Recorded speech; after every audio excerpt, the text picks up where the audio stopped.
अरे हाय, कैसे हो? अरे मैं बढ़िया हूं, तुम कैसे हो? सब कुछ ठीक चल रहा है? हाँ, सब बढ़िया है। ऐसे जवाब सुनकर कुछ खास फील नहीं होता, न ही कोई इंपैक्ट पड़ता है। लेकिन कुछ लोग ऐसे होते हैं जिनकी बातें हमारे दिमाग में एक स्ट्रॉन्ग इंप्रेशन छोड़ती हैं। उनसे बार बार मिलने का मन करता है। तो इस वीडियो में मैं तुम्हारे साथ 10 टिप्स शेयर करने वाला हूं, जिनकी मदद से तुम अपनी कम्युनिकेशन स्किल्स को 10 गुना इंप्रूव कर सकते हो। लोग तुमसे बात करना पसंद करेंगे, तुम्हारे रिलेशनशिप्स बेहतर होंगे और तुम अपनी लाइफ में बहुत कुछ अचीव कर पाओगे। लेकिन वीडियो शुरू करने से पहले एक जरूरी बात, मैं इस वीडियो में कोई ऐसा टिप्स नहीं दूंगा जो बस सुनने में अच्छा लगे लेकिन फॉलो करना मुश्किल हो, क्योंकि अगर ऐसा होगा तो लोग 2-3 दिन तक फॉलो करेंगे और फिर छोड़ देंगे। ये सारी tips easy to implement, practical और एक्शनेबल है, लेकिन इनका रिजल्ट पावरफुल होगा। नंबर 1, से विदाउट सेइंग। बिना कहे भी कहो। तुमने एनिमल मूवी में वो सीन देखा है जिसमें बॉबी देओल बिना एक भी शब्द बोले अपनी पावरफुल प्रेजेंस दिखाता है। साइकोलॉजी के अनुसार पहले 7 सेकंड्स में यह तय हो जाता है कि सामने वाले के दिमाग में तुम्हारी क्या इमेज बनेगी। इसे कहते हैं your vibe attracts your tribe. मतलब सबसे पहले तुम्हारी वाइब आती है। तुम कैसे खड़े हो, तुम कैसे बात कर रहे हो, तुम्हारी बॉडी लैंग्वेज कैसी है, तुम्हारे हाव भाव, जेस्चर्स क्या कह रहे हैं। हर इंसान की बॉडी लैंग्वेज अलग होती है। जैसे अगर तुम विजय देवरकोंडा की बॉडी लैंग्वेज देखो तो उसमें कॉन्फिडेंस और एनर्जी दिखाई देती है। वो स्टेज पर हो या किसी से बात कर रहा हो, उसकी एक अलग पर्सनैलिटी नजर आती है। जो भी लोग अपने फील्ड में एक्सेल करते हैं, उनकी भी अपनी एक यूनिक बॉडी लैंग्वेज होती है। जब तुम किसी से बात कर रहे हो तो 50% टाइम आई कांटेक्ट रखना चाहिए और दूसरा व्यक्ति बोल रहा हो तो कम से कम 70% ध्यान उसकी बातों पर होना चाहिए। इससे तुम सामने वाले को ज्यादा इंटरेस्टिंग और अट्रैक्टिव लगोगे। इसका मतलब ये नहीं कि तुम टाइमर लगाकर आई कांटेक्ट की गिनती करो, क्योंकि आंखें बहुत कुछ कहती हैं। हमारी बातें और इमोशंस दूसरों तक पहुंचाने में आई कांटेक्ट बहुत मदद करता है। अगर तुम किसी बड़े लीडर को देखो तो तुमने कभी उन्हें नर्वस होते देखा है? नहीं, क्योंकि वो अपनी बॉडी लैंग्वेज पर काम करते हैं। एक स्टडी में पाया गया कि जब कोई व्यक्ति कुछ देर पावर पोज में खड़ा होता है तो उसके अंदर टेस्टोस्टेरोन, सेल्फ कॉन्फिडेंस का हार्मोन 8% बढ़ जाता है और कॉर्टिसोल, स्ट्रेस हार्मोन कम हो जाता है। इसलिए जब भी तुम किसी से बात करो, अपने शोल्डर्स और लेग्स को सामने वाले की तरफ सीधा रखो। इससे तुम्हारा एंगेजमेंट और इंटरेस्ट दिखेगा। हैंड जेस्चर्स का सही इस्तेमाल करो। एक रिसर्च के अनुसार जो लोग बात करते समय अपने हाथों का इस्तेमाल करते हैं, वो ज्यादा कन्विंसिंग और अट्रैक्टिव लगते हैं। लेकिन एक बात ध्यान रखो, अगर तुम बहुत कम हाथों का इस्तेमाल करोगे तो तुम अंडर कॉन्फिडेंट लगोगे। अगर बहुत ज्यादा हाथ हिलाओगे तो तुम नर्वस दिखोगे। क्रॉस्ड हैंड्स मत रखो, इससे ऐसा लगेगा कि तुम अनअप्रोचेबल हो या तुम्हें बात करने में इंटरेस्ट नहीं है। अगर तुम बैठते समय अपने हाथों को एक फ्रेंडली जेस्चर में रखोगे तो तुम ज्यादा अप्रोचेबल और अच्छे इंसान लगोगे। बहुत लोग गलत तरीके से हैंडशेक का शेक करते हैं। लूज हैंडशेक बिल्कुल भी नहीं करना चाहिए। बहुत स्ट्रॉन्ग हैंडशेक ये भी गलत है, जिससे सामने वाले को दर्द हो सकता है। हैंडशेक करते समय सही बैलेंस रखना जरूरी है, न बहुत ज्यादा टाइट न बहुत ज्यादा ढीला। हैंडशेक करते समय तुम्हारी ग्रिप न ज्यादा टाइट होनी चाहिए न ज्यादा लूज। एक स्टडी ग्रिप होनी चाहिए और 2 से 3 सेकंड तक हैंडशेक करना चाहिए। साथ ही आई कांटेक्ट बनाए रखना बहुत जरूरी है। Number 2, empathy. घर की लड़ाई से लेकर ऑफिस के टेंशन्स तक, 2 लोगों के बीच कंट्रोवर्सी से लेकर 2 कंट्रीज के बीच वॉर तक, हर कोई बोलना पसंद करता है लेकिन कोई भी सुनना नहीं चाहता। असल में एम्पैथी का मतलब सिर्फ सुनना नहीं है, बल्कि सामने वाले की फीलिंग्स को समझना भी है। एग्जाम्पल के लिए, अगर कोई तुमसे कहे मेरा एग्जाम क्लियर नहीं हुआ, तो सिर्फ ओह बुरा हुआ कहने से कुछ नहीं होगा। एम्पैथी यह कहती है कि तुम खुद को उसकी जगह रखकर सोचो। अगर तुम्हारा एग्जाम क्लियर ना हुआ होता तो तुम कैसे फील करते? जब तुम इस फीलिंग को समझकर जवाब दोगे, तब इसे एम्पैथी कहते हैं। यह तुम्हारी कम्युनिकेशन स्किल्स को बेहतर बनाएगा और तुम्हारे रिलेशनशिप्स को मजबूत करेगा। Number 3, the sweetest sound. Gulab jamun से भी मीठी चीज क्या है? जवाब है सामने वाले का नाम। हर इंसान को अपना नाम सुनना बहुत अच्छा लगता है, लेकिन कई लोग सामने वाले का नाम सही से प्रोनाउंस नहीं करते, जिससे सामने वाला अच्छा महसूस नहीं करता। स्टारबक्स इस चीज को अच्छे से समझता है। जब तुम स्टारबक्स में ऑर्डर देते हो तो वे तुम्हारा नाम कप पर लिखते हैं और तुम्हें नाम से बुलाते हैं। इससे तुम खुश महसूस करते हो और कई लोग इसे सोशल मीडिया पर पोस्ट भी करते हैं, जिससे स्टारबक्स को फ्री मार्केटिंग मिलती है। इसलिए जब भी किसी से बात करो, उसे नाम से बुलाओ और उसका नाम सही से प्रोनाउंस करो। नंबर 4, वॉइस मॉड्यूलेशन और टोन। क्या तुमने कभी मेगा स्टार चिरंजीवी को देखा है? वह अलग अलग इमोशंस को पावरफुल तरीके से प्रेजेंट करते हैं। इसीलिए टिप नंबर 4 है वॉइस मॉड्यूलेशन एंड टोन। अगर तुम वॉइस मॉड्यूलेशन और टोन पर काम करना चाहते हो तो तुम्हें 2 पीस समझने होंगे। पहला पी, पिच। तुम्हारी वॉइस कभी हाई होती है, कभी लो। जब हम एक्साइटेड होते हैं तो हमारी पिच हाई हो जाती है। जब हम कोई सीरियस बात करते हैं तो हमारी पिच लो हो जाती है। एग्जाम्पल के तौर पर, धोनी ने छक्का मारा, मजा आ गया, एक्साइटेड वॉइस, हाई पिच। अरे यार आरसीबी फिर हार गई, disappointed voice, low pitch. Second P, pace. तुम्हारी वॉइस स्पीड कितनी तेज या धीमी है, यह बहुत जरूरी है। बहुत तेज बोलना, लोग कंफ्यूज हो सकते हैं और तुम्हारी नर्वसनेस भी दिख सकती है। बहुत धीमे बोलना, लोग बोर्ड हो सकते हैं। एग्जाम्पल के तौर पर, यार मैं सोच रहा हूं कि आज रात डिनर के लिए बाहर चलें। Normal speed. देखो, हमारे बीच मिसअंडरस्टैंडिंग है, हमें बैठकर इसे सॉल्व करना चाहिए। सीरियस बात, स्लो स्पीड। अगर तुम अपनी कम्युनिकेशन स्किल्स को और इम्पैक्टफुल बनाना चाहते हो तो सबसे अच्छा तरीका है प्रैक्टिस करना। आजकल हर किसी के पास फोन है और फोन में कैमरा भी है। तुम किसी भी टॉपिक को चुनो और सेल्फ रिकॉर्डिंग शुरू करो।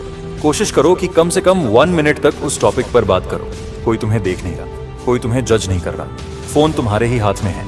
अब इस रिकॉर्डिंग को सुनो और ऑब्जर्व करो कि तुम्हारी पिच, पेस और पॉज कैसी है। देखो कि कहाँ इंप्रूव करने की जरूरत है और कहाँ गलती हो रही है।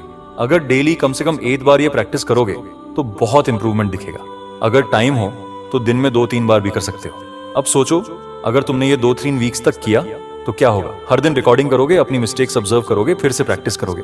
सिर्फ 15-20 डेज में ना इस एडवाइस से तुम्हारी कम्युनिकेशन स्किल्स में ह्यूज इंप्रूवमेंट आएगा और तुम्हें खुद पर कॉन्फिडेंस भी बढ़ेगा। Number 5, echoing technique. ये टेक्निक उन लोगों के लिए है जो कॉन्वर्सेशंस में कंफ्यूज हो जाते हैं और नहीं समझ पाते कि क्या बोलें। जब सामने वाला बात कर रहा हो लेकिन तुम्हें समझ ना आ रहा हो कि क्या रिप्लाई करना है तो साइलेंट मत रहो। एकोइंग टेक्निक को यूज करो। इसमें सामने वाले की कॉन्वर्सेशन से एक इंपॉर्टेंट पॉइंट पकड़ो और उसे रिपीट करो, फिर उस पर अपने थॉट्स ऐड करो। एग्जाम्पल, तुमने 3 इडियट्स मूवी देखी होगी। उसमें रांचो अपने फ्रेंड से पूछता है, तेरा ड्रीम क्या है? उसका फ्रेंड जवाब देता है, मुझे वाइल्ड लाइफ फोटोग्राफी पसंद है। रांचो कहता है, वाइल्ड लाइफ फोटोग्राफी, वाओ, ये तो इंटरेस्टिंग है। फिर देखा, रांचो ने एकोइंग टेक्निक का इस्तेमाल किया। उसने लास्ट वर्ड्स को रिपीट किया, वाइल्ड लाइफ फोटोग्राफी, फिर उसने इंटरेस्ट शो किया, वाओ इंटरेस्टिंग। फिर उसने कॉन्वर्सेशन कंटिन्यू की। फिर इससे सामने वाले को लगेगा कि तुम उसकी बातों को ध्यान से सुन रहे हो और कॉन्वर्सेशन में इंटरेस्टेड हो। Number 6, power of stories. अगर तुम्हारी कम्युनिकेशन स्किल्स को पावरफुल बनाना है तो तुम्हें स्टोरीज का इस्तेमाल करना सीखना होगा। मूवीज क्यों इतनी सक्सेसफुल होती हैं? रील्स क्यों इतनी ट्रेंडिंग होती हैं? वेब सीरीज को लोग घंटों तक क्यों देखते हैं? क्योंकि सब जगह स्टोरीज होती हैं। स्टोरीज इंसानों को अट्रैक्ट करती हैं। ये कोई नई बात नहीं है, ये हजारों सालों से चली आ रही है। अगर तुम्हें चाहिए कि लोग ध्यान से तुम्हारी बातें सुने तो स्टोरी टेलिंग सीखो। इसके लिए एक टेक्निक है, CAR। टेक्निक C का मतलब होता है कॉन्फ्लिक्ट। हर अच्छी स्टोरी में एक प्रॉब्लम या कॉन्फ्लिक्ट होता है। A का मतलब होता है एक्शन। उस कॉन्फ्लिक्ट को सॉल्व करने के लिए एक्शन लिया जाता है। R का मतलब होता है रिजल्ट। आखिर में रिजल्ट आता है जो स्टोरी को कंप्लीट करता है। हर अच्छी मूवी, वेब सीरीज और रील इसी पैटर्न को फॉलो करती है। अगर तुम भी अपनी कॉन्वर्सेशंस में स्टोरीज को यूज करोगे तो लोग तुम्हारी बातों को ज्यादा इंटरेस्ट से सुनेंगे और तुम्हारी कम्युनिकेशन स्किल्स बहुत पावरफुल हो जाएंगी। CAR टेक्निक का एग्जाम्पल, कॉन्फ्लिक्ट।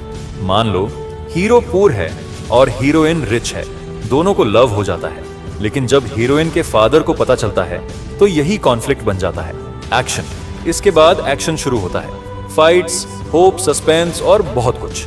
रिजल्ट। अंत में या तो फादर ओके कह देते हैं या फिर कुछ और ट्विस्ट होता है और दोनों मिल जाते हैं। यही चीज रियल लाइफ स्टोरीज में भी होती है। एक फाउंडर है जो बहुत पुअर फैमिली से आता है या फिर उसने IIT ड्रॉप आउट किया है। अब उसने क्या एक्शन लिया, किस तरह उसने स्टार्टअप शुरू किया, उसे फंडिंग कैसे मिली, उसने प्रॉब्लम्स को कैसे डील किया, ये सब एक्शंस हैं और एंड में उसका रिजल्ट इसका, क्या उसने अपना गोल अचीव किया या नहीं। अगर तुम स्टोरीज का सही तरीके से इस्तेमाल करोगे तो तुम्हारी कम्युनिकेशन और इंटरेस्टिंग बन जाएगी। Number 7, humour. जब भी हम कॉन्वर्सेशन में होते हैं और कोई जोक या मीम आता है तो अगर हम उसके साथ कंफर्टेबली हंस सकते हैं तो हमें उस इंसान के साथ कनेक्टेड महसूस होता है। अब सवाल ये आता है कि ह्यूमर क्रिएट कैसे करें। अगर तुम्हें लगता है कि मैं नेचुरली फनी नहीं हूं तो चिंता मत करो, क्योंकि इसके लिए भी एक टेक्निक है। ह्यूमर स्किल डेवलप करने का तरीका, जब भी तुम किसी फनी क्लिप या जोक को सुनो तो ऑब्जर्व करो कि उसमें क्या स्पेशल था।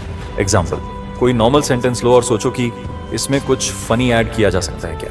अगर तुम स्विच करने की कोशिश करोगे तो हर मोमेंट में तुम्हें ह्यूमर दिखने लगेगा। Number 8, level down technique. तुम सोच रहे होगे कि लेवल डाउन, सब तो लेवल अप करने की बात करते हैं, लेकिन इफेक्टिव कम्युनिकेशन के लिए सबसे बेस्ट मेथड यही है कि सामने वाले के लेवल पर आकर उससे उसकी भाषा और उसके थॉट प्रोसेस के हिसाब से बात की जाए। एग्जाम्पल, हाल ही में government of India creator awards में जब पीएम मोदी ने स्पीच दी तो उन्होंने सबसे पहले कहा, थोड़ा सी वाइब भी तो चेक हो जाए। अब सोचो 73 इयर्स ओल्ड पर्सन ऐसा क्यों कहेगा? क्योंकि उन्हें पता है कि उनके सामने मिलेनियल्स और जेन जी ऑडियंस है, इसीलिए उन्होंने उनकी लैंग्वेज में बात की। अगर तुम किसी से मिलने जा रहे हो तो पहले सोचो वो कैसी लैंग्वेज यूज करता है, उसका पॉइंट ऑफ व्यू क्या है। अगर तुम सामने वाले के लेवल पे जाकर बात करोगे तो जल्दी कनेक्ट हो पाओगे। Number 9, broken record technique. अगर तुम सक्सेसफुल पीपल को ऑब्जर्व करो तो देखोगे कि वो गुस्से में कभी ज्यादा रिएक्ट नहीं करते। How to talk to anyone नाम की एक बुक में ब्रोकन रिकॉर्ड टेक्निक का जिक्र किया गया है। ये टेक्निक बहुत सिंपल है। जब भी तुम्हें गुस्सा आए तो बार बार वही सेम सेंटेंस रिपीट करो। एक्स्ट्रा वर्ड्स, बैड लैंग्वेज और एंगर मत जोड़ो। जितना ज्यादा तुम सेम वर्ड्स रिपीट करोगे, सामने वाले को लगेगा कि यही पॉइंट सबसे इंपॉर्टेंट है। इससे कॉन्वर्सेशन कंट्रोल में रहेगी और तुम्हारा पॉइंट भी स्ट्रांग लगेगा। आर्ग्यूमेंट और लड़ाई झगड़े कम होंगे और ज्यादा बेनिफिट्स मिलेंगे। Number 10th point. अब आता है 10th पॉइंट, जो सबसे इंपॉर्टेंट पॉइंट है। पूरी कम्युनिकेशन का पिलर यही है। अगर ये नहीं होगा तो कुछ भी काम नहीं करेगा। 10th point, emotional intelligence. हम आज के फास्ट वर्ल्ड में जी रहे हैं। सब कुछ इंस्टेंट हो चुका है। सोशल मीडिया पर फास्ट वीडियोस देखते हैं, फास्ट मैसेजेस करते हैं। 30 मिनट्स में पिज्जा आ जाता है, 5 मिनट्स में ग्रोसरीज मिल जाती हैं, एक क्लिक में पूरी दुनिया हमारे सामने आ जाती है। इस फास्ट वर्ल्ड में प्रॉब्लम क्या हो रही है? हम अपने इमोशंस को समझ नहीं पा रहे हैं और उन्हें कंट्रोल नहीं कर पा रहे हैं। इसका असर क्या हो रहा है? हमें जल्दी गुस्सा आ जाता है, हमारी पेशेंस कम होती जा रही है, रोड पर लड़ाई झगड़े बढ़ रहे हैं, कपल्स के बीच डिवोर्स बढ़ रहे हैं। व्हाई? क्योंकि इमोशनल इंटेलिजेंस की कमी है। अगर आप अपनी इमोशनल इंटेलिजेंस पर काम करना शुरू कर दोगे तो आपसे बेहतर कम्युनिकेटर कोई नहीं होगा।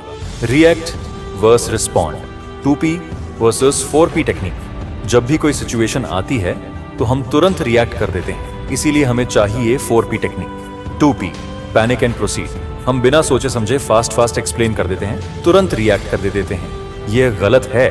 4P टेक्निक अपनाएं। Pause, process, plan, proceed. मतलब 1 सेकंड रुकें, सोचें, फिर एक्शन लें। अगर आप रिएक्ट करने से पहले सोचेंगे तो आप ज्यादा क्लियर और इफेक्टिव बनेंगे। बस एक चीज याद रखो, मुझे रिएक्ट नहीं करना है, मुझे रिस्पॉन्ड करना है। अगर हर कोई यह समझ जाए तो कपल्स के बीच लड़ाइयां कम होंगी, पेरेंट्स एंड चिल्ड्रन की अंडरस्टैंडिंग बेहतर होगी, ऑफिसेज में लोग गुस्से की जगह समझदारी से बात करेंगे, रोड पर झगड़े नहीं होंगे। अगर हम रिएक्ट करने की बजाय रिस्पॉन्ड करने लगे तो दुनिया में ज्यादा हैप्पीनेस होगी। कम्युनिकेशन ही एवरीथिंग है। इस दुनिया में सब कुछ कम्युनिकेशन से चलता है। अगर हम कम्युनिकेशन पर काम करें तो लोग हमें रिस्पेक्ट देंगे, हमारा एनवायरनमेंट पॉजिटिव होगा, हर कोई हैप्पी और प्रोडक्टिव रहेगा। लेकिन अगर कम्युनिकेशन अच्छा नहीं हुआ तो उसे स्ट्रेस बढ़ेगा, एंजाइटी बढ़ेगी, दुनिया का एक डार्क साइड देखने को मिलेगा। इसीलिए इस वीडियो को शेयर करें। अगर आपको भी लगता है कि हर किसी को अपनी कम्युनिकेशन स्किल्स इंप्रूव करनी चाहिए तो इस वीडियो को अपने फ्रेंड्स एंड फैमिली के साथ जरूर शेयर करें, क्योंकि कौन जाने आपके एक शेयर से किसी की जिंदगी बदल जाए। वीडियो अगर पसंद नहीं हो तो इस वीडियो को लाइक करके चैनल को सब्सक्राइब कर देना। मैं आपका दोस्त मजनू चलता हूं। बाय।